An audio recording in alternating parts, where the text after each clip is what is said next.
La pandemia del COVID-19 ha hecho que se valoren aún más los espacios exteriores y las múltiples oportunidades que presentan los patios escolares. Estos espacios, además, se han convertido en los únicos lugares de juego libre y socialización de los niños y las niñas.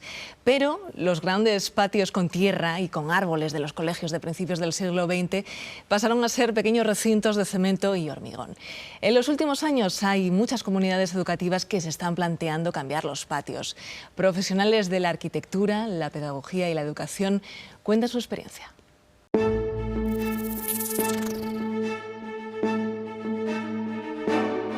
En el debate sobre la educación y sus circunstancias, uno de los aspectos a los que no se le presta suficiente atención es el de los espacios educativos. Y entre ellos, el que parece preocupar menos es el de los patios escolares. Sin embargo, su relevancia en la vida de los alumnos y la importancia de poner en valor todo lo que allí sucede está haciendo que surjan muchas iniciativas que proponen cambiar la mirada sobre este espacio y así transformar los patios escolares. Los patios escolares en España han estado mucho tiempo sin ser foco de atención de nada, es decir, han estado pues a su suerte. Y bueno, pues no se ha intervenido sobre ellos. Entonces, al final, como no ha pasado nada, pues las cosas han ido degenerando y se han convertido en un espacio en el que la gente pues no hay una intervención, digamos, mayoritariamente educativa sobre ese espacio. Ciro López, educador, formador y artista multidisciplinar, ha publicado Esencia, un libro fruto de su recorrido por el mundo en busca de buenas prácticas de diseños de espacios educativos, incluidos los patios escolares. Yo creo que en la educación hemos vivido etapas muy diferentes donde las escuelas que hemos heredado son fruto de la época industrial, donde se hicieron principios de siglo, finales del XIX, grandes patios con superficies para los deportes, incluso con jardines, bosques. Bueno, todo eso lo hemos perdido en una etapa donde se entendió que había que asfaltar, hacer lisa toda la superficie y hemos, sin darnos cuenta, eliminado la superficie de arena, eliminado los jardines, las huertas. ¿Qué ha sucedido? Pues que de repente, sin darnos cuenta, hemos llegado a patios más cerca de una cárcel que de una escuela. Y resulta que el patio es la mejor aula, porque gran parte de los adultos, el problema no es de si sabemos o no hacer una integral a nuestros 40 años. No, es que tenemos problemas de autoestima, tenemos problemas de socialización, de relación, y esas competencias, ese aprendizaje, ¿dónde acontece?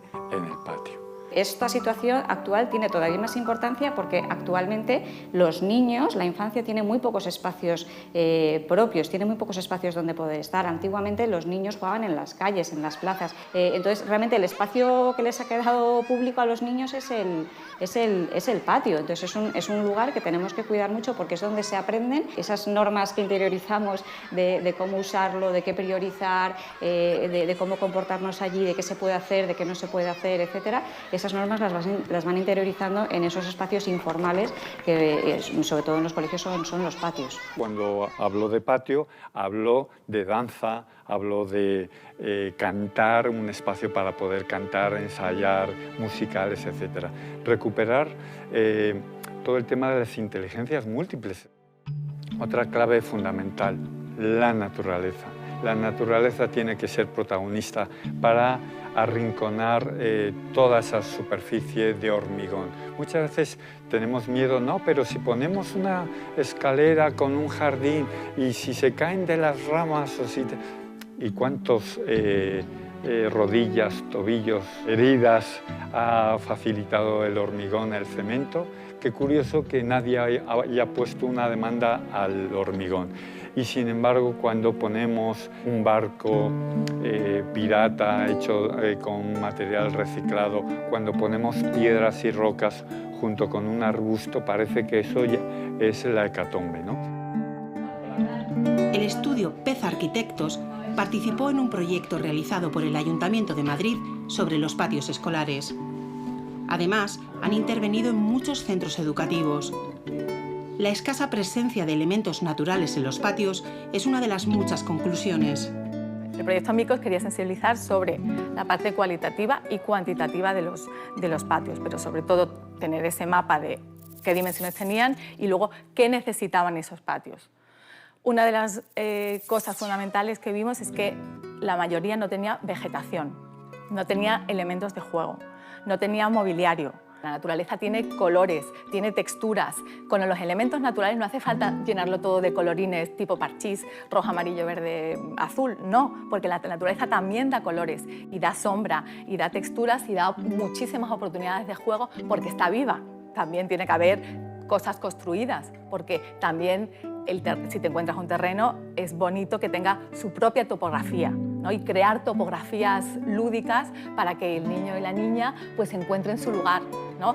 El suelo, ¿no? Ya que estamos un poco en el espacio, el suelo puede tener volumen, ¿no? Pero también da volumen una montaña de tierra, también da volumen un árbol. Yo sueño con un patio donde cada niño y cada niña encuentren su lugar para jugar, para socializar, para encontrarse con los otros.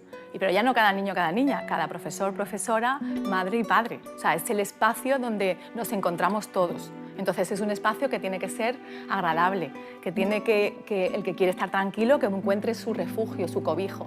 El que quiera jugar activamente, que tenga una pista donde jugar al fútbol, al baloncesto, a lo que quiera. Yo también sueño con que ese currículo escolar salga fuera, salga al patio. Una de las características de este trabajo de transformación de los patios es que tiene que hacerse escuchando a toda la comunidad educativa, profesores, familias y alumnos. No tiene sentido dejar a nadie atrás en este cambio sustancial en la vida escolar. Uno de los ejemplos recientes más interesantes de transformación del patio escolar lo encontramos en el Colegio Santo Samper de Almudévar, Huesca. Después de un largo proceso de reflexión y de sueños compartidos, la comunidad educativa se puso manos a la obra y transformó por completo el patio de su escuela, hasta convertirlo en algo muy distinto a lo que había.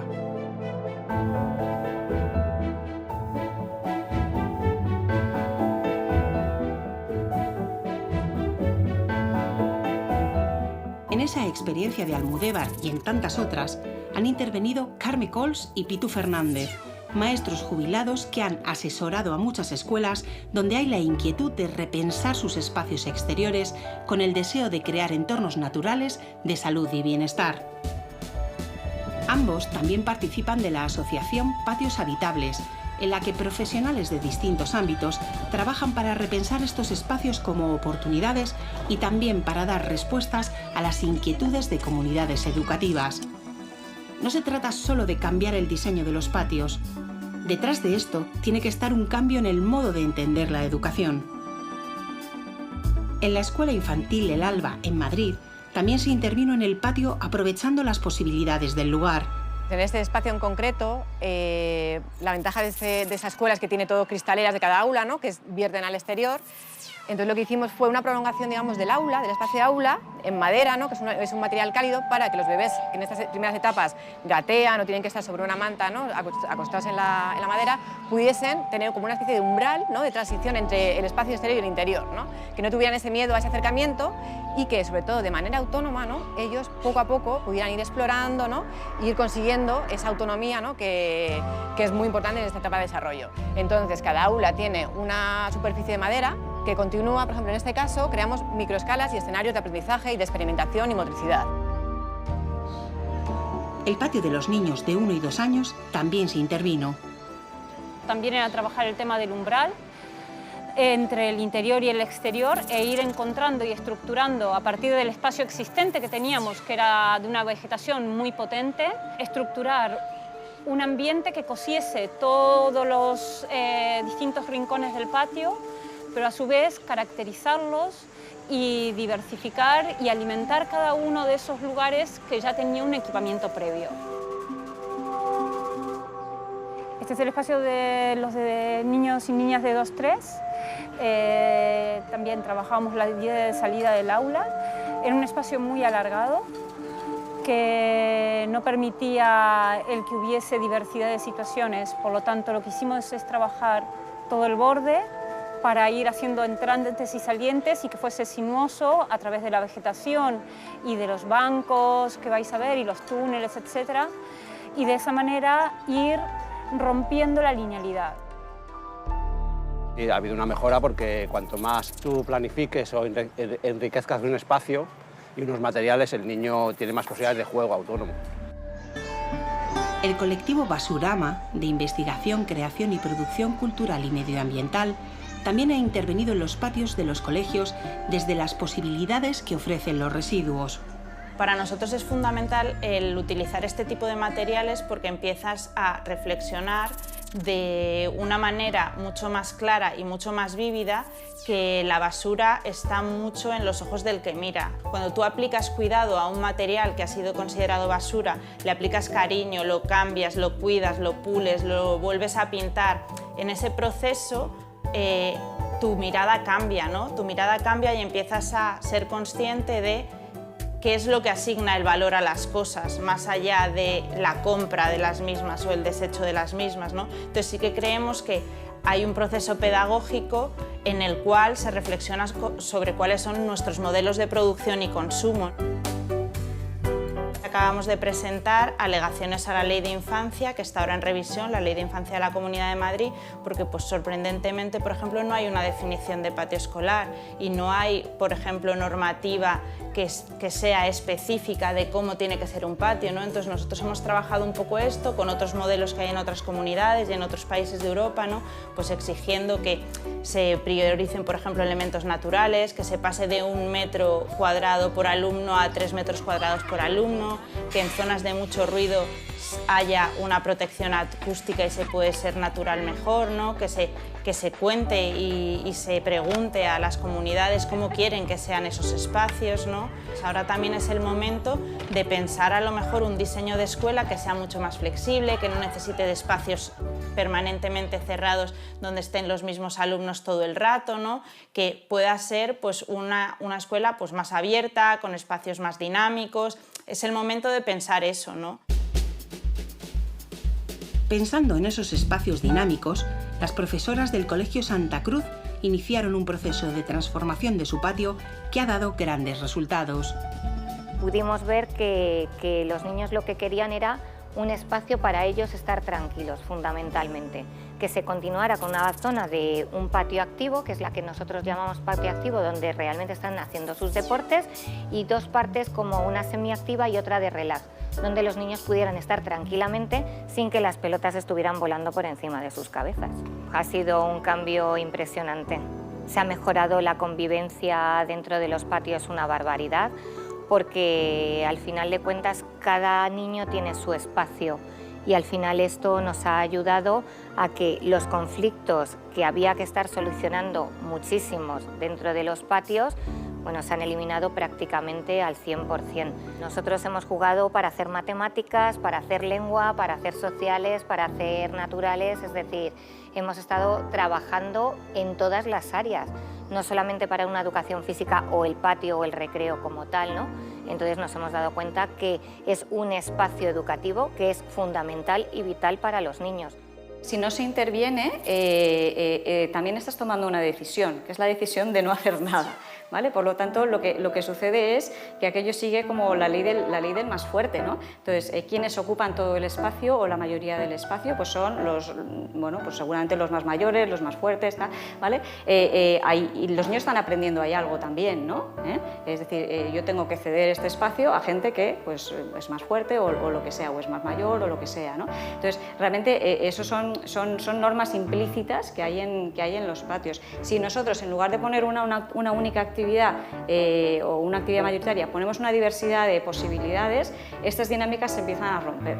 Es vital rediseñar de forma inteligente, muchas veces con muy bajo presupuesto, no hace falta grandes inversiones para que ese patio, aula, espacio de aprendizaje sea rico en estímulos, en diversidad, en juego y en el encuentro con los otros.